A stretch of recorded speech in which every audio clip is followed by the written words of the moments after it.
Hey, Dog Nation. Happy Thursday night to you. Welcome into Cover 4 Live. My name's Brandon Adams. Happy to have the entire Dog Nation team with us. Mike Griffith, Jeff Sintel, Connor Riley. A lot to talk about when it comes to Georgia's game against South Carolina on Saturday, what we expect to see, and how that can serve as a springboard to other games that are upcoming here for UGA. We'll do all that over the course of our time together. However, let's also begin this way. Georgia does get a commit here today in the person of Carlton C.J. Madden.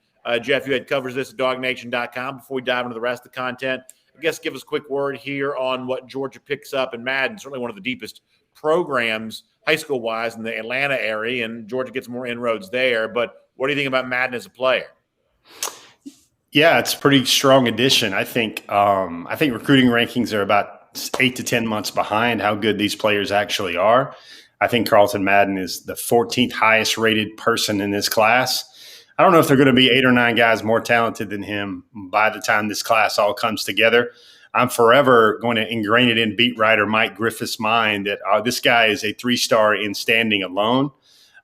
He was rated as a 3-star back when he weighed about 205 pounds. And then he ate about 572 peanut butter and jelly sandwiches along with push-ups every day, added about 35 pounds to his body, and became a Georgia viable committable offer. He committed about a month ago silently and had to wait it out until September the 16th today, and he's very happy to be a Bulldog. That's good news. We'll talk more about this when Jeff makes an appearance on Dog Nation Daily tomorrow. For now, though, want to zero in what's going to happen to Georgia and South Carolina on Saturday. Lots of intrigue about who might start a quarterback, how that quarterback would play. If it's Bennett again, can he come close to replicating what he did a week ago against UAB? And does Georgia really make it look as easy as the experts think they will? More than 30-point favorites in Athens on Saturday. Of course, some fans remember the last time South Carolina was here as more than a 3-touchdown underdog, finding a way to get the outright win. Mike, I'll just kind of volley it to you and let you start the conversation. We'll see where it goes from there. Whether it's quarterbacks or anything else, what do you expect to see happen on Saturday in Athens against the Gamecocks? Well, I don't think you're going to see the fast start that you saw against UAB. I mean, that was just UAB coaches getting outclassed and coaching at a Conference USA level. I mean, Georgia set those up for those shots, and there really wasn't a whole lot to it. You know, guys weren't playing deep, and Georgia ran by them. South Carolina's coached better than that. That's not going to happen. Kirby's going to try to establish the run. That's going to be really important. This has the potential to be a wet weather game. But secondly, you want to establish that run because that's what sets up the play action pass, and that's a big part of Georgia's game. Jeff, how about for you? I'm assuming that there's no one on this panel that thinks Daniel's going to start. Maybe I shouldn't make that assumption, but I'm assuming no one thinks he does. Can I count you in that group as assuming that Daniels is not starting on Saturday? Yeah, I don't think JT's starting. I don't know when he needs to start. Probably another 2 weeks at least. Maybe the Arkansas game sounds about right. I think who was it? Maybe somebody in the media sphere said that Ryan Seacrest could start for the Georgia Bulldogs. Ryan Seacrest is a UGA journalism school alum. No, he's not. He didn't go University of Georgia. He went here for one semester. Please. University of Georgia, former student. Please. Excuse me. Thank you, Connor. I'm sure he sends out big checks to the University of Georgia regardless. But Ryan Seacrest, to be corrected by my good friend Connor, they said Ryan Seacrest could start at Georgia for the next few weeks. I think that's a little bit hyperbole, but it's not a 10,000 leagues from the truth. We're all thinking Stetson Bennett, guys, right? Anybody thinking anything else? I mean, I tell you what, Kirby Smart would have the whole media tribe going bonkers if Brock Vandegrift or Jackson Muschamp rolled out in a swift turn of revenge, having Jackson Muschamp help beat the Gamecocks on Saturday. Yeah, so, I mean, I guess let's just do this real quick. I mean, Mike, you don't think that Daniels is starting on Saturday, do you? I don't know. 50-50 between him and Bennett. You think it's 50-50? Connor, how about, I mean, if you want to give me a percentage or just your opinion all the way around? I might go 55-45 that he starts. I think he's, really? From what we've heard. Yeah. I mean, we've heard that he's doing better. Kirby threw out there that Stetson Bennett's dealing with a back injury, even though James Cook told us last night he didn't know anything about Stetson having any sort of deal with a back injury there. And, I mean, the fact of the matter is I think JT still needs to get quality reps with this team. I think the oblique injury pretty clearly limited what he could do against Clemson. And while, Vanderbilt and South Carolina might not be great opponents, I don't know if you've looked at Georgia's schedule, but after this weekend, there's a good chance Georgia's October is going to have 4 teams on it in the month of November or in the month of October, where all 4 teams are ranked, depending on how that Auburn-Penn State game goes. So it's a tough schedule, and I do think this offense needs to get some chemistry with JT Daniels, that passing game there as well. So if they're able to build and establish that and they have a chance, I think there's an absolute chance that we go out and see JT Daniels at least to start the game this weekend. Well, I totally agree with the point that you're making there, that I do think Georgia needs Daniels back before you get into some of these tougher games in October. What it looks to be Arkansas on paper, certainly the potential of Auburn on the road. Georgia's had its issues at Jordan-Hare Stadium before. If you want to go back to 2017, didn't exactly, play a thing of beauty in 2019. That has been a tough stadium for Georgia in the past, even though for the most part, Georgia has handled Auburn pretty good. And obviously, we don't know what yet to make of the Florida game. A lot of that will be determined by how close Florida can keep it against Alabama on Saturday. So I agree with you with the idea of it's kind of nice to get that rhythm back going again. I guess I just take seriously right now the whatever it was that kept Daniel, or not whatever it was, the oblique situation that kept Daniels out of the UAB game. I guess I'm not quite so sure that's only going to be a 1-week story. But along those lines, Connor, you kind of brought this up before the show started. It sounds like you were certainly of the belief that you'd like to see, if you're a Georgia fan, Daniels playing before that Arkansas game on October 2nd. Is that what I'm hearing you say? Yeah, I wouldn't feel comfortable throwing my quarterback out there after essentially a month off away from game competition, and he's going in there against an Arkansas team, which, with what we know about A&M right now, and Haynes King won't be in there for that game, it wouldn't surprise me in the slightest to see Arkansas beat A&M next week, and that's a potential top 15 game there. And obviously, I think Georgia has a talent edge in that game, but I don't know, with the way Hudson Card and Casey Thompson got roughed up for Texas last week against Arkansas, I don't know if I want to throw JT right back out there. Obviously, you have the rest factor in there that you want to get him to as close to 100% as you can. But at the same point in time, football is a violent, physical game. No one's going to be 100% by the 5th game of the season. And so if JT is able to be close to that and conversely get reps and go out there and play well, I think that's an important step that this Georgia offense needs to continue to make, because it's one thing to go out there and look good against UAB or even a South Carolina at Vanderbilt there as well. But you want to have this offense sort of firing on all cylinders going into that October stretch, because, BA, you said it 1,000 times, it's really hard to play well in 3 straight, and in Georgia's case, it's going to have to be 4 straight, though there is a bye thrown in there in the month of October. And so I think if you can get JT ramped up a little bit going into that month of October, I think that'd be big for this Georgia offense. What about that, Mike? How important is it to get JT and healthy receivers and just get the full complement of what this offense is going to be playing together before you get to a month in October that on paper, somehow, some way, is just tougher than what Georgia's being asked to do in September? How important is to get that group clicking before you get there? Well, I always say the best ability is availability. And so I think it's very important, Brandon. I think that JT does need to play before the Arkansas game. I don't know that he necessarily needs to play in this game. I just know the head coach said that if JT looked 100% and could get the ball downfield, that he would start. That's what Kirby said. Kirby was honest with us last week, too. Someone asked him if Carson Beck was the number 2, and he was honest and said yes. Nobody asked him who the number 1 was. It just turned out Stetson Bennett was the number 1. So I'm just going to listen closely to what Kirby says, and I'm hearing that JT's getting reps. To me, that's interesting because Kirby said that with the strained oblique, the remedy is rest, and that you don't want to do anything to irritate it. So that makes me wonder how many reps he's getting. Typically, it's after tonight's practice that they make that decision, and then they tell the quarterbacks tomorrow. So I'm not sure where Georgia's at in that discussion. They actually, after Wednesday night's practice, I'm sure they've told the quarterbacks. I haven't heard where they're at in that discussion yet. Jeff, I'm reminded of when I was a kid, when Kobe and Shaq were together for the Lakers. It seems like they just kind of sleptwalk through about 2/3 of the regular season. Then you just sort of flip a switch, and all of a sudden you're playing at a championship level. If you're an all-time great, Hall of Famer, like a Kobe or Shaq, you can kind of do that. Shaq would show up, out of shape to start the season, things like that. If you're an all-time great at the NBA level, maybe you could do that. I just don't think college football works the same way. I do think there's something to be said for chemistry playing together, not just for JT, but for all the guys that are catching the ball from JT. JT just getting more familiar. I mean, remember, Daniels only started 5 games in a Georgia uniform. We're still fairly early into his tenure in terms of him getting comfortable with the guys that he's playing with. I mean, I just think the idea that at some point in time, mid-season or beyond, Georgia's going to flip a switch when it finally has everybody healthy. I feel like you have to have a little bit of an on-ramp to that kind of success, and that's why I'd love to see it be Saturday. I'm pretty skeptical that it will be, but it sounds like Connor and Mike, who follow this stuff pretty closely, feel differently, so I'll trust them on that. But if not this week against South Carolina, next week against Vanderbilt would be certainly good news for me because, as I said before, I do kind of want that on-ramp towards the games that really matter most because Georgia's got some tough ones coming up in October.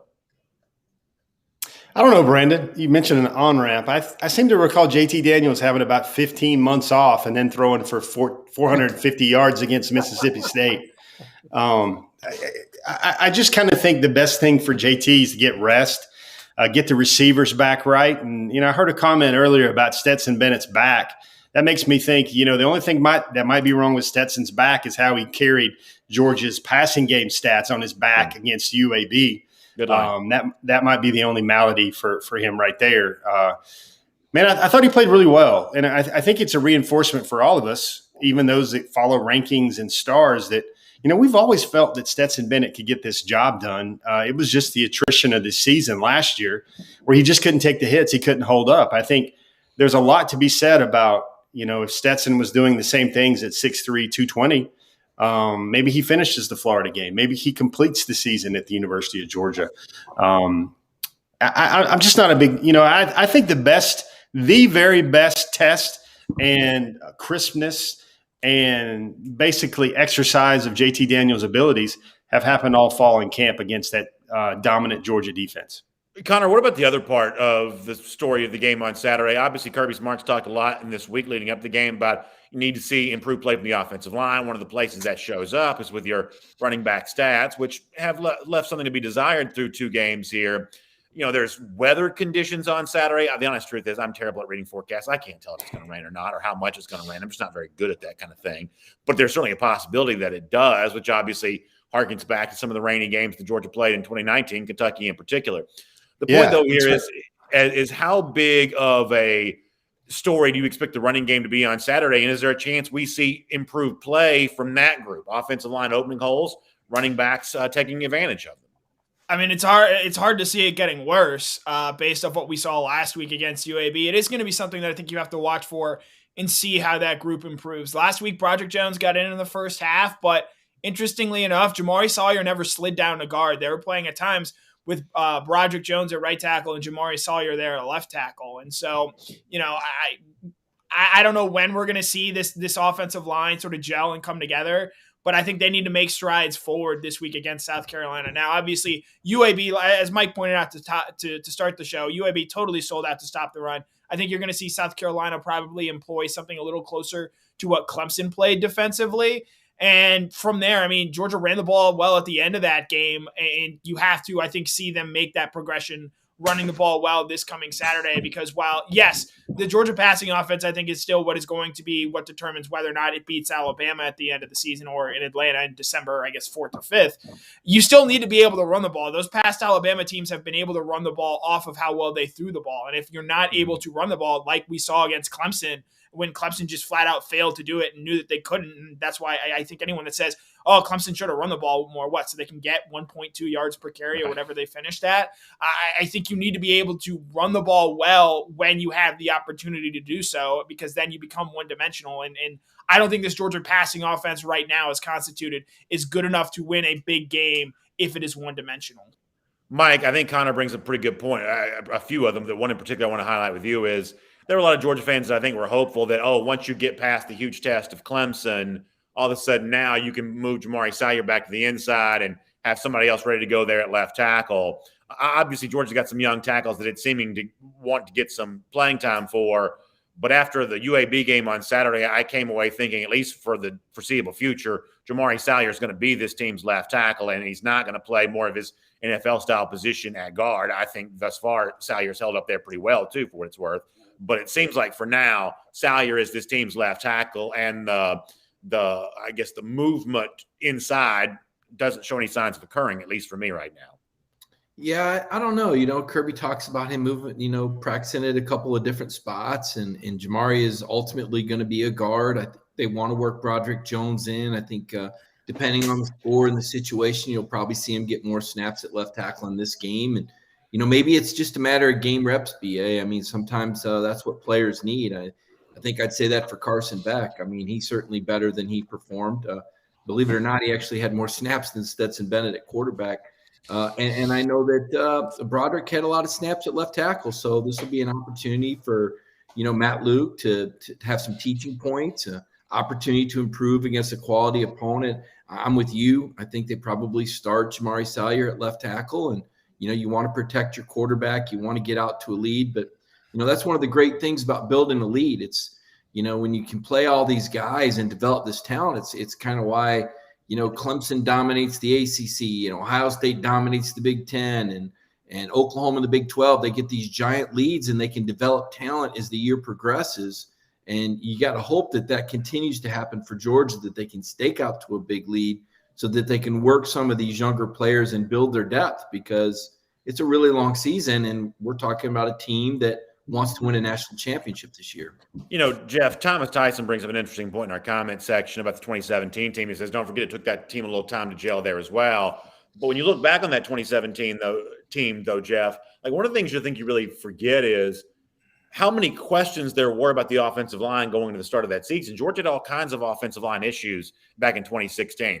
Struggled to beat Nichols, for instance, because offensive line was just having a hard time there that day. Vanderbilt, similar situation. Really rough performances for Georgia in home games because of struggle with the offensive line. And a lot of folks wondered with the freshman starting at right tackle, we didn't know quite yet what Andrew Thomas was going to turn into. What you were doing there in the center spot, Lamont Galliard, and some of the other stuff that was going on. I don't think a lot of folks really had any idea of how good that offensive line would be, and there were some thoughts preseason was going to be a concern. So when you tell the story of how Georgia went from 8-5 to in the college football playoff, an offensive line really emerging and playing well when it really needed to is obviously a huge part of that. It's one of the reasons why both Chubb and Michelle, statistically speaking, were so much better in 17 than they had been in 16. The offensive line play was just so much better. And obviously, there's a correlation here to this season there as well, in that that's still what you're looking to see happen for this Georgia offensive line. And up until this point, that really hasn't happened yet. Yeah, I think the thing that people forget about the Georgia offensive line that year is they started to somebody at, I believe, left guard. They moved that Isaiah went out to left tackle, and they started somebody at left guard that basically returned the following year and didn't start at all. That's the one thing where Georgia's, depth and what they were building up from a talent standpoint kind of took over. I got a question for, and maybe it's a tongue-in-cheek question, but yeah, I need to know from our beat guys who have their finger on the pulse, who banked all those very important mental reps this week? Because, mental reps were very, very key in what Stetson Bennett did for all this time and his 5 touchdown passes in 10 attempts or whatever. I think the offensive line, I think this is what I said. I answered a question last night on Before the Hedges. I think Georgia's trying to find balance and rhythm. So one week when they overcompensate with the passing game, I think you'll see the run game come a little bit harder the following week. Big question for me is if there's raindrops, I will know that Kirby Smart and Todd Monken's offense has truly arrived when they can throw for 250, 300 yards in some rain. Because I didn't think that was possible at the University of Georgia the last 3 or 4 cycles, as we've heard. So that's something to watch there. Boy, it certainly didn't seem like it was back in 2019. I know what you mean by that. SEC Dog brings up in the comment section. Connor, let me ask you this. I think you and I have talked about this in the air already this week, but since he's bringing it up now, he asked about quarterback development if Carson Beck's not starting and what was his second game of his second year on campus. And the one thing I've said over and over again this week when this topic has come up is I don't think it's in any way an insult to Beck nor any kind of referendum on his talent or future abilities whatsoever that he wasn't pegged to start that game on Saturday. I just don't think so. I think it's presumptive to even or presumptuous to even assume a guy like that would be starting this quick into his college career when very good quarterbacks have had to wait a lot longer than that in the SEC and in recent seasons. So since it's coming back up in the comment section right now, what did you make of Beck not being the one that got the start on Saturday? I think Kirby absolutely made the right call. You saw what Stetson Bennett came out there and did. And let's just go ahead and say it. There were a lot of people that didn't want to see Stetson Bennett last year because of how the Alabama and Florida games went out and because he was a no-star recruit, whereas Carson Beck was the 4-star recruit. By all accounts, he had a really strong spring and fall camp. And It's the classic boat or mystery box thing. Stetson Bennett happened to be a boat. I'm not saying he's a yacht or anything like that, but he is a boat. He's like, ooh, you have Carson Beck, this mystery box. And a lot of people are like, ooh, let's go with the mystery box here. It could be a boat. And so because of that, I think people wanted to see Carson Beck. But as you point out, before Saturday, he'd thrown 0 career passes in a game. So for anyone to have any expectations of what he might be against a UAB team that defensively was pretty great last year and played really well against a Jacksonville State team that beat Florida State. I don't want to get on all transitive property here, but you even look back to Tua at Alabama when in that 2017 season, he really developed late in those games when they were blowouts, where he was playing a lot in the second half. They were throwing the ball around. You think back to that Tennessee game that year that Mike was at, where the Tennessee defender flipped the double birds to the Alabama player. Tua was the one that threw that interception. And so just because you're not starting and getting reps right away at the beginning of the game, those reps where you get in a blowout, and they still let Carson Beck throw the ball quite a bit there in the second half, I think there's still value in it. And so just because you're not starting doesn't mean that you're not developing. And I think that this past Saturday, Carson Beck learned a lot. I'm sure he learned a lot from that interception that he threw. And when he gets his next chance and opportunity, which I think is going to come this Saturday when Georgia's up big in the second half, you're going to see him grow and develop and learn even more from that. I mean, Mike, the fact of the matter for me is, Connor mentions the 2017 signing Alabama, Tua Tagovailoa, but it's another 2017 signing Mac Jones that I think is also really relevant here because, I mean, he was buried on the bench forever, and he was named starter of the New England Patriots 5 minutes into his NFL career. Sometimes good college quarterbacks have to wait, and frankly, I'm just not quite as wrapped up in the Beck didn't start drama as some fans have seemed to be now for going on really a week. Yeah, people get carried away with recruits. I think Jeff does such a fantastic job with his buildup of these guys. They read Jeff's stuff and they think they're ready to go tomorrow. And again, Jeff's columns and intelligence, the Centel Intel is something I enjoy. And you can't help but get fired up and excited. But then you got to remember that it's all relative once they get in the clubhouse, right? And there's competition with other great players. I do think that will be a make or break game for Carson Beck. It was embarrassing that he didn't pursue with the pick six. And Robert Griffin III blew that out of proportion on a national television audience. The takeaway on Carson Beck after 2 years was to be ridiculed for not hustling after an interception. That's tough. Boy, that's tough to swallow, especially when you're disappointed that you didn't get the start, didn't play particularly well. And right now, a lot of Georgia fans questioning Carson Beck because of that lack of effort. I mean, at the very least, give 100%. So that was a tough moment for young Carson Beck. I'm eager, like you guys, to see him have a chance to go out there and validate himself once again. I don't know if this is the game. I don't know the situation. It is the first time that he played. You did see why he struggled or why Kirby made the call that he did. But I don't think, like you, Brandon, I don't think this necessarily casts the die on Carson Beck's future with Georgia unless he lets it cast the die. A lot of this is going to be how he responds to the adversity from that game. Yeah, I mean, my thing on this is to slightly disagree with you a little bit. While I don't think he's going to get buried for anything that happened on Saturday, I also don't think that he can be validated by anything against South Carolina either. He's just too young into his career. And listen, I get the idea that he was a four-star recruit, but listen, there's also an army of people who are four-star quarterbacks. When you talk about five-star quarterback, now you're talking about one of 30 players in the country that can even have that five-star designation. Obviously, there are fewer quarterbacks. But I mean, if you really want to get into like specifics of recruiting rankings, there are people in Beck's category across the country. And I'll just kind of leave that at that. But when it comes to the defense overall, or I should say when it comes to something else to talk about for a moment, the defense, I sort of get the impression that we might be heading into a situation on Saturday where it's entirely possible that Georgia does not give up an offensive touchdown again. Kirby Smart's going to hate this. He probably would hate that we're talking about it right now. But is it going to be a thing after Saturday, Georgia's 3 games of not giving up an offensive touchdown? That seems kind of fun for me. This defense is incredibly fun to watch. I kind of like the idea of the streak a little bit, and to think it could extend another week against Vanderbilt's kind of cool too. Are we going to turn this into a thing where this Georgia defense goes now multiple games without giving up an offensive touchdown and as of right now scoring more points than it's allowed? Are we going to continue that? Yes, and Kirby's going to hate it because people are going to start asking about, probably not before the Vanderbilt game, but if they still haven't given up a touchdown coming out of that Vanderbilt game, I certainly think Kirby's going to get annoyed when he gets asked about it. But again, when you have a guy like Channing Tindall, this is a big game for him this week, going against his hometown team there in Columbia, South Carolina. When you have him coming off the bench as your third inside linebacker, I mean, it just speaks to the wealth of talent that you have on this team and the fact that you're able to rotate those guys in and keep them fresh. I think, while obviously you understand why a guy like Jermaine Johnson transfers out, they have so much quality depth and talent to where I think this year, maybe more so than years past, they're able to play their top guys a little bit more, but they're also able to still rest them. So you are seeing Nolan Smith play more snaps, Adam Anderson get more snaps. And as the season progresses, they're going to do a good job of balancing that. But I mean, and then you have a guy like Nazir Stackhouse, who I don't think we'd said his name on any one of our broadcasts to this point. He comes in and he looks like another potential impact player there on that defensive line in the first half. It's a really strong statement by this Georgia defense so far. And, again, they're going to be the talk of the town after South Carolina and Vanderbilt. And then obviously the schedule gets tougher, but it's just an incredible performance to start the year for this group.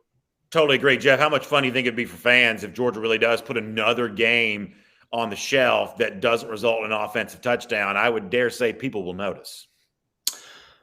Yeah, but I think it's totally different, Brandon. I know the recruits that are forming very strong impressions right now of this team. They tell me that it's different with Georgia. Georgia's defense has always been a statistical marvel where they give up very few points, but it's just the way they're doing it now. It is. I can hear all the old football coaches I've been around all my life saying, "Come to your work like you're going to kill an ant with a sledgehammer." And that's what Georgia's doing defensively. They're suffocating. They're denying teams. Players have always told me for many years that they love the way Georgia plays with swag or intensity. What I mean by that is, folks, look at every big stop. There's literally like a Panama City Beach spring break party that happens every time Georgia's defenders make a huge play. And I think the recruits I speak to, they notice that. They say Georgia plays with an edge defensively. They're always celebrating. They're always happy. I just think this team defensively, I mean, I don't know, look in the future, Brandon. If there's a future that sees Dan Lanning seeing 3 or 4 of his former linebackers picked in the first or second round of the NFL draft, kind of like at the Azeez Ojulari level and above, I think that's incredible for the program. And I think if Georgia – this is what I hope you listen to right here, Brandon. If Georgia was having this season this year in 2020, I think Georgia would have had a lot better shot with guys like Corey Foreman and Mason Smith, because this is what recruits have always wanted to see from Georgia. That's exactly right, and that's a well said, and also makes my stomach hurt to think about Georgia missing out on guys like that, because it wasn't playing this dynamically with elite talent in the past, but at least they're doing it now. Mike, one more on this, then I want to talk about something different, or at least – looking ahead to the game on Saturday. William Gleaton mentions the kicking situation. Obviously, we've seen Leslie miss a couple of short field goals here to begin the season. Kirby Smart was asked about it this week. Kind of took the hands-off approach. Obviously, when it comes to a mental thing like kicking, best to stay out of the way, maybe was Smart's thought on that. But I know you've talked about the kicking situation a little bit, and obviously there's going to be a little bit of a spotlight on Leslie if he's not making field goals.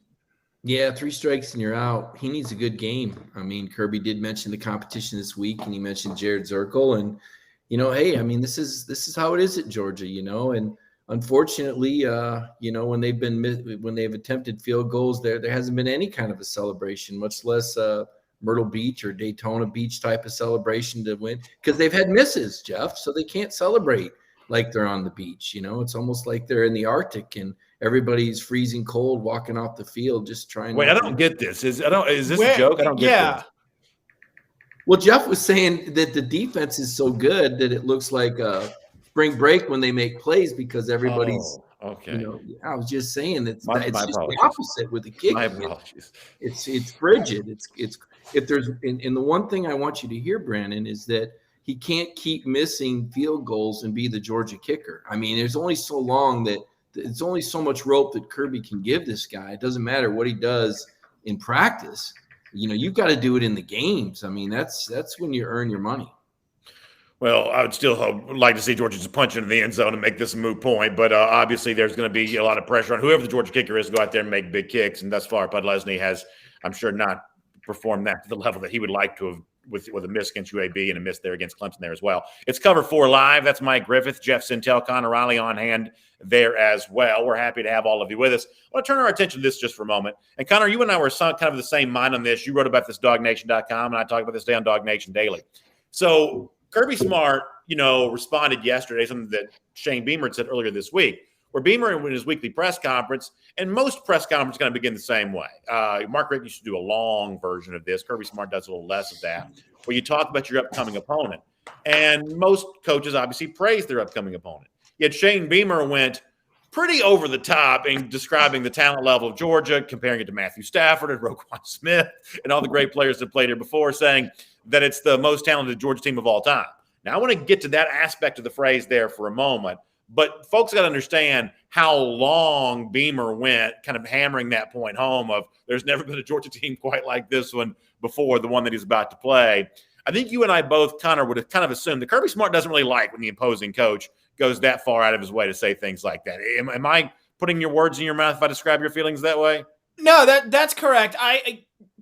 Because again, on paper, yes, this is statistically speaking, if you use the 247 team talent ranking, the most talented Georgia team of all time. And at Jeff's point, they're actually using that talent now in a way to be more dynamic, specifically on the defensive side of the ball. And I think Kirby has shown that he wants to get there on the offensive side of the ball. They just haven't had the sort of injury luck to get there. But you can also understand why Kirby's bristled at the notion. Obviously, we remember what happened with Gus Malzahn a year ago. It's because these opposing coaches use this talent as a way to hit back at Georgia. If Georgia wins, it's, oh, well, of course you win. You have more talent. And if they beat Georgia, it's, oh, look at this great team that we beat. And, it's one of those situations where, again, recruiting is such a big part of college football, but for some reason we choose to ignore that. And so because Kirby is such a great recruiter, when they don't win a national title because they lose to Alabama, who is the one team in the country that has more talent than them, and they have more talent than Georgia this year using that same metric I cited earlier, even though they lost 6 first-round picks a season ago,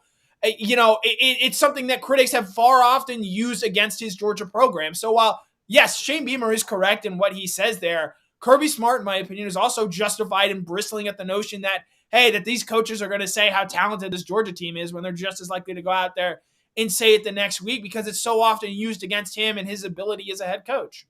Mike, Connor's right, correct? I mean, it's a backhanded compliment whether it be Malzahn a year ago, Shane Beamer this week. I mean, there is a little bit of a backhanded compliment baked into the cake on that, right? I don't know. I think he's just telling it like it is. I mean, it's a super talented team.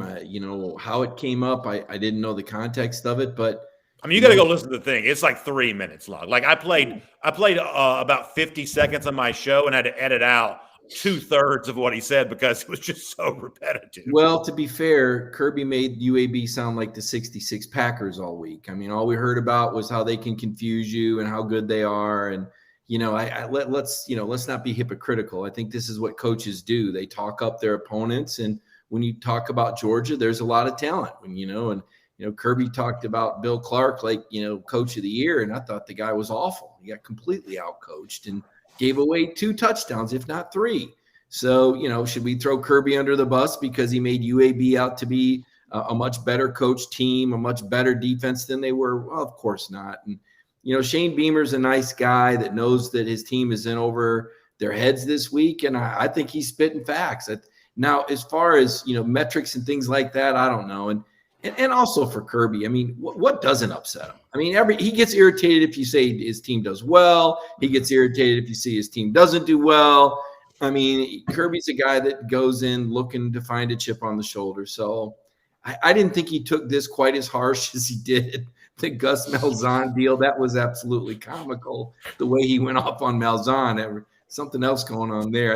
I think this one he just kind of shrugged off a little bit. That was my take on it. So here's the real reason I wanted to bring this up, though, because, and I briefly mentioned this on my show today, but I hope we could get into it a little bit here tonight. So Connor is right that it's objectively true that this is the most talented Georgia team of all time. The only way we can measure this is through ratings coming into the program. They've never had more talent. And it seems like the last few years, 17, then 18, then 19, then 20, then 21, it seems like that kind of overall talent number keeps going up. Percentage of former 4- and 5-star recruits, the actual individual player ratings, however you want to judge this, it seems to get higher and higher and higher. But Jeff, I think you would agree with me that Georgia, looking at the 5 stars, it could lose this year. They're not going to replenish that same number of 5 stars in the 2022 class. At least I don't assume they're going to. Maybe you're going to tell me I'm wrong about this. So here's my question to you, Jeff. Looking at who could leave as juniors that were 5 stars, the attrition the program's about to experience, what's likely to come in for the 2022 class. Will there ever be a team as measurably talented at Georgia as this ever again, at least in the near future, that we can kind of put our hand on? Is this peak talent for Georgia on the field in 2021? I think it's a little bit of that, Brandon, but I think it's peak timing. If I had a PowerPoint or a flow chart with pie charts and pie graphs or something like that, you have the intersection of players, which I feel are mature Bulldogs, mature college football players, their second or third years. And then those guys are also 5 stars, and that's intersecting with pieces at quarterback, pieces at tight end. I think, here's a good example. Mike was talking about it's very hard for these recruits to crack the lineup anymore. That's because Georgia's been bringing in dudes like this for 4 or 5 years now. For someone to crack through the mix now is going to be a very special player, kind of like a Brock Bowers is, or somebody that gives you a little bit something different that wasn't there in the program before.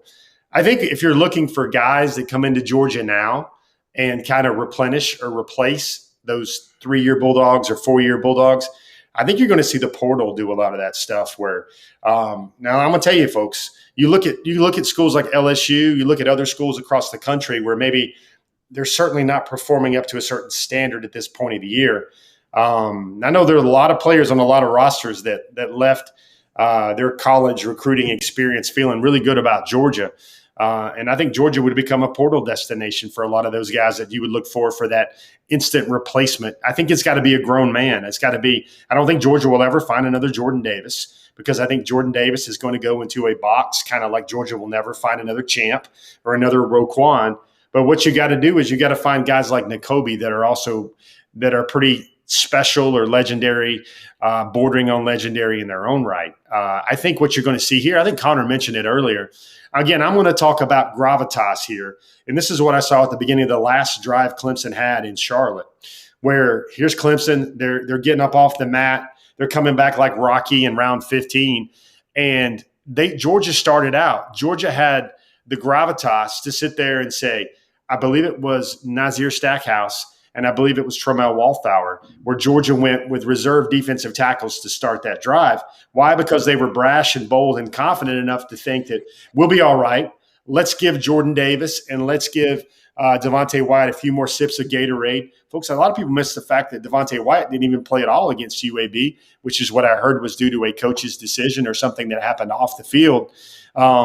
When Georgia does now, you think about a guy like Zion Logue. You think a guy like next year will be Jalen Carter's kind of showcase year. I think a guy like Tyrion Ingram-Dawkins will come along. I see Bill Norton coming along. I think now it's going to come to the point where Georgia's guys that have marinated for 2 or 3 seasons, now it becomes their turn. Now they may not be the Trayvon Walkers and Adam Andersons and Nolan Smiths and the Kobe Deans and Lewis Seams like Georgia's rolling out right now. But look what Georgia just did in the portal. They brought in a Tyke Smith. They brought in a Eric Gilbert, who's still a big TBD over his whole season. But I think Georgia and Darion Kendrick as well. That's one name that nobody really mentions a lot right now with Georgia. I think he's holding up and he's doing a very good job so far with a little bit of not of the same theatrics that you heard that Clemson endured during his junior season. I think the portal, if you're looking for guys that roll right in, I don't think the internal talent will be maybe as quickly effective as guys that might want that 1 year and bounce and go to the NFL. Connor, am I wrong to say that I'm not quite so sure Georgia will ever have as many 5 stars in its roster as it does on the 2021 team? I think you might be wrong. I think if they start winning championships, or at least one, Yeah. I think they present themselves as a very nice alternative to Alabama. I think you sort of saw the bump that LSU got when they really opened up their offense in 2019 and the sort of recruits they were getting. Now you imagine what that might look like for Georgia and Kirby Smart there. I will point out that with the team talent as well, you saw last year's recruiting class take a slight step back a little bit. You can chalk that up to the pandemic. You can chalk it up to no visits, whatever that might be. But so to at least in the near-term future, because of that 2021 class, this talent is going to, I think, take a while to potentially get back up there. But if you couple that with winning a championship, replacing that star-studded 2019 class and that star-studded 2020 class should be pretty easy, at least in terms of getting 5-star players. And you also don't necessarily need 25 stars to win a national championship. Right. You need some. You don't necessarily need 20 or 19 or however many Georgia currently has. So obviously a pretty talented team all the way around. Let me shift gears, talk about this on here on Cover 4 Live with Connor and Mike and Jeff and me and all of you tuning in to be with us here tonight. It's been kind of an interesting run as of late for former Kirby Smart assistants. Obviously, Georgia will coach against one on Saturday with Shane Beamer coming back to town. And Sam Pittman, one of the most beloved assistants of the Smart era, got a huge win last week, signature win in his second year at Arkansas when the Hogs beat Texas there at Reynolds Razorback Stadium. Another former Kirby Smart assistant, Mel Tucker, seems to get the ship kind of turned around a little bit there at Michigan State. We'll find out more when they play Miami on Saturday. And there are also current Georgia assistants who are seemingly on their way to becoming head coaches there as well. So kind of a fun, just sort of big picture topic here. Mike, of the current or former Kirby Smart assistants, either guys who are head coaches or about to be head coaches, who do you think will ultimately be the most successful of that group if we want to kind of fast forward 20, 25 years in the future? Who is the Kirby Smart assistant you think that will end up having the best head coaching career? Well, when you say best, are we talking about win championships? Because it's kind of relative to where they start. I think Mel Tucker is off to a really good start. Obviously, he did a nice job at Colorado, so good that he was hired after 1 year. In year one, he beat Michigan at Michigan State. And, this is a really big game for Michigan State at Miami on Saturday. This is a big opportunity for the Spartans to kind of play themselves back into respectability after some down years. Sam Pittman, what he's doing is wonderful. The win over Texas was huge for the Razorbacks. They won 3 games last year. They had a big win over Ole Miss. It appears that he's got a lot of buy-in there. I'm still not sure about the recruiting and how difficult it is to recruit to Arkansas. So there's a challenge there. And Shane Beamer is just getting started. So, it's really tough to say, Brandon, real early in the game. I would probably predict Mel just because he's younger and he seems to be in a better position right now than Shane Beamer is. That's not to say that Sam won't have success, but it's awful hard to have a lot of success in the SEC West Division. So I don't know that I'm not trying to say who's the better coach. I'm just saying, because of Mel's age, because of where he's at, I think there's more ceiling at Michigan State than Sam has at Arkansas. And even for Shane at South Carolina, what he took and the programs he's trying to hurdle, that's going to be a challenge. I'll give you 2 quick opinions on this. Of the first-year coaches in the SEC right now, Harsin at Auburn, even though that's kind of a better program, Josh Heupel at Tennessee historically has been a better program. I'm not even going to count Clark Lee in this discussion. I actually like the outlook for Shane Beamer as a first-year coach better than both Heupel or Harsin, even though historically Auburn has been a more talent-rich program. I like the outlook for Beamer a little bit better, and I'm very high on what Sam Pittman's doing right now at Arkansas. You won't always have Barry Odom and Kendall Briles as your 2 coordinators, but as of now, boy, it looks pretty good relative to expectations to a place like Arkansas. Jeff, I'll give you the whole lot here. Either the current assistants, the former assistants who have become head coaches. Which guy ends up winning the most? I know people would love for me to say Todd Monken. But I got to say, for me, it depends on how I look at this question. I would think of this question as who has the highest highs.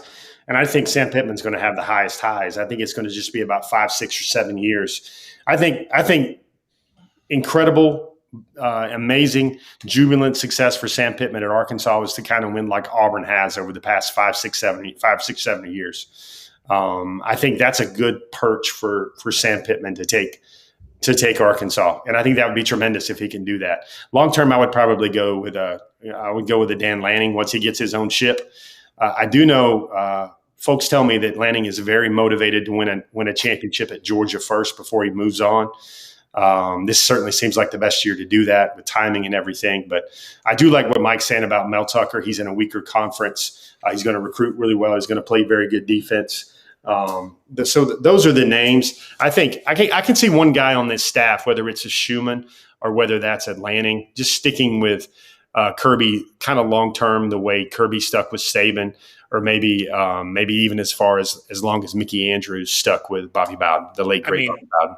Not turn this into a Big Ten show and not to disparage Mike's alma mater, but boy, the institutional situation in Michigan State seems pretty rough. I mean, part of the reason that Tucker gets hired there is not because of how great he was, but how desperate Michigan State was for a coach and learned some of the things that happened. So I'd love to see Tucker do well there because I like Tucker a lot. Boy, there's been some issues up there in East Lansing that I think that Tucker inherits, and unfortunately is kind of tough on him.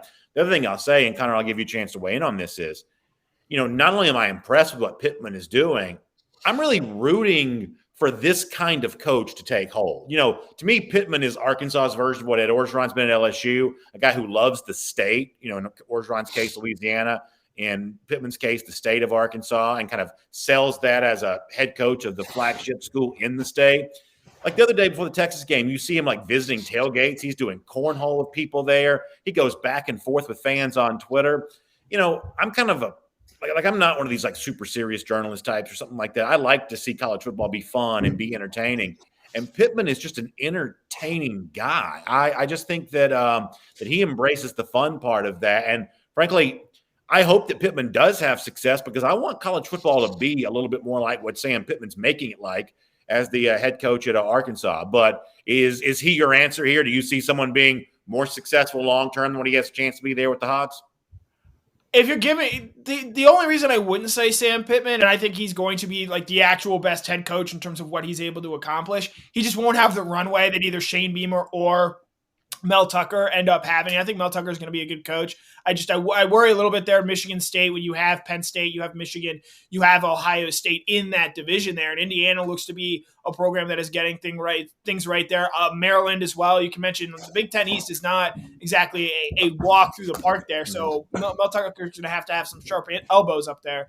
But yeah. I to your larger point, I do think that I want to see Sam Pittman succeed because I think that is a good template for the rest of college football. I think Sam Pittman, in the early success that he had at Arkansas last season, absolutely played a willingness in how South Carolina went out and hired Shane Beamer, and they tried to say, hey, he could be our Sam Pittman here, be a guy who loves this state, and Beamer might be a little different because he is a lot younger. I think Arkansas is going to be the only head coaching job Sam Pittman has for the rest of his career. And I hope it's a 10, 13-year career where he really makes some inroads there, maybe gets to an SEC championship game. I do obviously have the concerns that Mike brought up with recruiting there, but dudes love to play for that guy. You hear former Georgia offensive linemen talk about it. I think this program is worse on the offensive line because Sam Pittman is not here anymore. And so because of that, Sam Pittman, I absolutely root for him. If I had to go a guy on the current staff here, give me Glenn Schumann. I know Dan Lanning's going to be a really good coach, but I think Schumann, sort of to Jeff's point, he's going to wait and be picky with the type of job he gets. And I do think he's probably the candidate more likely to stick around with Kirby. He was on his first staff. I think he's going to be a defensive coordinator for Georgia sooner rather than later. And I just think from everything I've heard about this guy, from how well he recruits to how well he relates with players, I think this guy's going to be an absolute star. Not to say that Lanning won't, but give me Glenn Schumann here. Since Great, if I could get somebody on the current Georgia team, I'm going to go with Stetson Bennett. I think Stetson Bennett is going to be a great football. And you guys are laughing, but think about the mailman. I like that answer. Accomplished. The guy's got moxie. I mean, the way he came back after he was buried for some of those performances, the way he improved his deep ball, the poise that he showed, the relationships that he's built. I think he's the only person that Kirby Smart likes on the planet openly. I mean, the guy's on. I mean, it's just remarkable. He is Rudy on steroids. Listen, don't ever watch Rudy and get anything out of that again. Georgia's got a former walk-on here that's doing unbelievable things. He didn't just get in the game at Alabama. He beat Alabama for a half. I mean, that's just Stetson Bennett. I mean, get the Halloween costumes out and be Stetson Bennett again this year, folks. He's remarkable, and he's my pick for future. I'd like to point out Rudy was offsides. I just want to clarify that there. And his historical significance to the Notre Dame program has been vastly overrated, according to Joe Montana. I believe Stetson beats Florida if he doesn't sprain the shoulder. Georgia wins that game if Stetson Bennett doesn't get injured on that play. Yeah, I mean, they were up, 14-0 there in that time? Mike, John William Adams also brought up the name Del McGee. A year ago we saw Charles Huff, the running backs coach at Alabama, leave and go become head coach at Marshall. The honest truth is I'm not sure how he's doing. I haven't seen the Thundering Herd play yet this year. But running backs coach did get a head coaching job. McGee's been obviously well-known high school guy. He's kind of worked his way up the ranks, was at Georgia Southern, and that's a future head coach, I think, on this roster. But of the guys that are currently on the staff, do you see a head coach there in waiting somewhere that's currently on the staff? Oh, for sure. Dan Lanning, he's a slam dunk. He can afford to be picky. I mean, he brings energy. He's young. He's going to take some of the Georgia staff with him. I mean, he's the whole package. I mean, he has the energy and he has the looks and he has the coaching acumen. He's got the resume and he's a good human being. I mean, Lane Kiffin's really not. So, but Lane has all those things, but kind of on the dark side with, all the off the field curricular, Joey Freshwater. What I mean, the guy is, but Lanning is just, he's such a tremendous prospect. It makes me wonder, where does Dan Lanning go? He's obviously going to have a good opportunity. Does it come in the SEC? You think he's from Missouri? Could he be the next Missouri coach if Eli goes somewhere else or doesn't fare well? I'm trying to think where in that region would you put the former Kansas State? Maybe would Dan take that job? I know his name came up for Kansas, but I think Dan Lanning is a guy that I would invest in on the current staff. Yeah, I mean, I think the one problem for him is he's obviously a sharp guy and was, somewhat linked to the Kansas job. But I mean, I think that we're in such an offensive kind of what we call offensive, just this offensive era for college football. I think that's always going to be a challenge when it comes to getting the really big jobs. When your background is on defense, that's always going to be kind of the challenge right now. But obviously, I think that Lanning's got a very bright future ahead of him, potentially as a head coach there as well. Maybe a number of other Georgia assistants there too. By the way, NFL underway here with New York and Washington, the football team 3.5-point favorites here. Aziz with the huge sack. He got a huge sack a couple minutes ago. Jumped over BA right there. Just jump on in there. Go ahead, Jeff. If we don't know by now, if anybody on this show waits until somebody stops to talk, that would probably be me more than anyone else. But you know what? Here's what I think. Hold on, finish telling people. Ojulari. The point was trying to get to people is that Ojulari, after getting a sack in his first game last week, already getting a sack here in the early stages here of his second game there as well. Jeff, the floor back to you. I'd like to be a jukebox salesman in Arkansas. I think those would be very well right now, and that's all I have to say. No, I think that's absolutely true. Very good stuff all the way around. Hey, let's do one more topic before we get ready to wrap things up here today. And I think this is kind of an interesting one. I think Connor brought this up before the show. So obviously the big game in the SEC this week is Florida and Alabama. And listen, Georgia's got a long-standing rivalry with Florida. People know how I feel about the Gators, and they've got kind of a burgeoning rivalry. At least they'd like to make it one with Alabama in the very near future. So a lot of emotion involved in seeing these two teams play each other. Connor, what's a better result for Georgia? An Alabama win on Saturday or a Florida win on Saturday? Alabama win. Georgia has to be the team that beats Alabama in the SEC, I think, for what they're trying to accomplish. And sure, it'd be maybe easier to convince yourself that that's going to happen in the SEC championship game. But, boy, some people think Dan Mullen is annoying now. Give him the ammunition of having beaten Alabama. I'm sure he'll find some way to top his Darth Vader costume at Halloween this year. I don't think that that's something you want to see if you're a Georgia fan. I think you really want to see Alabama sort of put this Florida team in its place and sort of go from there. I know Mike gave some really hot takes on Paul Feinbaum today about this Florida team. Give me Alabama in this game. I think if you're a Georgia fan, you want to see them in tip-top shape when Georgia plays them in the SEC championship game and hopefully beats them that day. 100% agree with Connor on that. Mike, what do you think? What's a better result for Georgia fans? Yeah, I don't think there's any question that Georgia getting this win Alabama getting this win is better than Florida. Guys, I talked with Edgar Thompson, who writes for the Orlando Sentinel, before the show tonight, and I asked Edgar about this team, and let me tell you, his comment was Anthony Richardson is better than anybody's on Georgia's team. He says this quarterback is a game changer. Apparently. They're raving about him. He has a slightly pulled hamstring, conveniently enough for this game. But they are raving about this guy, saying that he is a transcendent player. He's gonna turn the program around. And this is what the Florida guys are saying that are watching him. They say he's 6'4", 230. The athleticism, backflips during warmups. I mean, the guy sounds like Superman, and actually Edgar compared him to Jesus Christ during the conversation. Oh, no. Come on. I thought the same thing, Brandon. I said, my goodness, he's walking on water in Gainesville. So I don't know. That's one beat writer to the next. It does intrigue me, obviously. Probably by the time Georgia plays Florida, that'll be the quarterback. I don't know if we'll see him against Alabama. I'll stop there and give Jeff the rest of my time. I mean, listen, Jesus could never be happy in Gainesville. You couldn't find 3 wise men and a virgin in the whole town. Jeff, go ahead.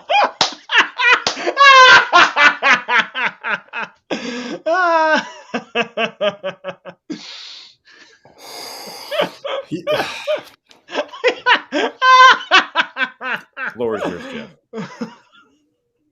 Nah, I'm gonna let you take a long walk around that one, guys. That's probably BA's one of his best lines ever. And I want to know this, Brennan. Have you ever repeated that before? Oh my God. Did Mike give you that opening? No, that's not mine. That one's been done a million times. That's not mine, but it fit perfectly right there, though. It certainly did. Obviously, Florida's got to lose, gives Georgia a game of separation on them in the SEC East. That's the way everybody will look at that. Alabama needs to remain dominant. But Mike, you're a little late on that Anthony Richardson train. We've been talking about this for about 3 or 4 weeks now about how AR has been walking on water in Gainesville. I mean, Mullen actually telegraphed this back in the spring. There have been Florida fans in like message board world for about a year. They've been saying this. It's one of those things where it's like there's always stuff with Florida where like the national media is like off in the middle of next week, and like Florida fans themselves always have a little bit different chatter. Like when the national media was praising Emory Jones, local Florida fans were like, I think Richardson may be the better of the two guys. And then Mullen kind of alluded to. Yeah, he certainly didn't finish spring practice throwing a ton of praise at Emory Jones necessarily. It's just kind of interesting sometimes how the local and the national conversations can be very, very different. Let me just say this real quick and we'll move off this game because I want to get some fans' comments, Georgia fan comments before we're done here. Just be very careful with this assumption that everything is easy for Alabama every single week. Obviously, every single year they completely dominate their like week 1 non-conference opponent. Go back and look in 2016, 7-point win against Ole Miss, like 2017, they're kind of playing around. One of these years where they give up 30-something points to an Arkansas team that won 2 games all year. Just about every year, like mid to late September, sometimes first week in October, there's a little bit of a sleepwalking game for Alabama. Now, maybe people say, well, that was last week against Mercer. They didn't play great against Mercer, but I just don't quite think that Alabama's going to give its full attention to Florida here this week. I don't think that Florida's going to have to win either way, but I could see Alabama sleepwalking a little bit on Saturday. I would just say be very careful about that. If Will Anderson doesn't play, I am concerned because they've already lost Chris Allen there. And obviously, yes, Alabama has recruited incredibly well, but I think you want to see your star pass rushers get after Emory Jones or Anthony Richardson, whoever the quarterback is, and not have those type of athletes out there. I think might make things a little bit more difficult for this Alabama defense. I don't think Florida is going to stop Alabama all that much. I still think Bryce Young might struggle a little early on, but I think once they get in the flow of the game, they'll have their way with this Florida defense, especially after they lose their star linebacker Ventrell Miller for the season. But I still, BA certainly brings up some good points there with Alabama and the potential for them to sleepwalk. I think they know this is another chance for them to make a statement. They made one week 1 against Miami, and having not played all that well against Mercer, I think actually ratchets this intensity up for this game a little bit more. I mean, here's the thing, Mike. I don't like Mullen, but I'll say this: he's dumb, but he's not stupid. If you know what I'm saying, and that if he knows he can't win, but could he score some points? Figuratively speaking, by keeping it somewhat close, it would not surprise me at all to see Florida approach this game with a game plan of saving face, living to fight another day, not getting embarrassed at home. And I think for the most part, Florida fans would probably be weirdly okay with that. I think Mullen's a smart enough coach to figure out a way to not embarrass himself in a spot where a lot of teams do get embarrassed against Alabama. Well, the Gators do actually lead the nation in rushing right now. The FBS ranks, 380 yards a game. So I don't know how much of an illusion that is. I don't know what to say about Florida Atlantic and South Florida. I think Alabama's an altogether different team, different level, obviously. It is going to be interesting to see who handles that environment the best. The Swamp is, to me, when it's raucous, it's the most intimidating stadium in the country. I mean, I think it's sad for Florida that they play their biggest game in an NFL stadium every other year, but hey, that's their problem. But for a game like this, they have won some notable games in the Swamp. The last 2 sellouts, they beat the freshman version of Bo Nix. They beat the 2018 version of Joe Burrow. This will be Dan Mullen's 3rd sellout in his 4 years as a head coach. So will it amp up Alabama? Will it cause problems for young Bryce Young? What type of pressure will be on Emory Jones to hold his job after 2 performances with 2 interceptions? But I think the biggest factor that we're just not not going to know is how is Anthony Richardson's hamstring? Well, I think to answer that question from Mike, I think you're going to see two SEC teams miraculously have new starting quarterbacks conveniently next week. I think South Carolina's trotting out Luke Doty next week. It's just kind of nice to have a fresh start the week after a very tough game. I think you may see Doty get the nod for the Gamecocks the following week. And I think you may see Anthony Richardson in terms of a start getting his first chance post-Alabama. Just it feels like kind of a nice time to reboot your program after something like that. Let's do a couple of comments. We'll get ready to go here. Jeremy Chapman said the man showed up to a press conference dressed to trick or treat. I don't think Mullet can be embarrassed. That actually may be true. He may have lost the ability to feel any shame on that. John William Adams weighing in here. Charles Felder also says, how long before we have Keely Ringo really break out and be explosive on the defense? Well, I guess step one to that was getting his first career interception, which he did last week. And, you know, Jeff, I think right now this secondary is obviously a work in progress here, but boy, what a luxury for them to be able to take those lumps, take those growing pains. Obviously, you know, probably not a great day necessarily against Clemson, even though there are no, you know, offensive touchdown scored, but what a great luxury it is to have a chance to develop at the front seven doing what it's doing right now. If that were not so true, you'd be noticing a lot more of those young players in that secondary, maybe not always for the right reasons.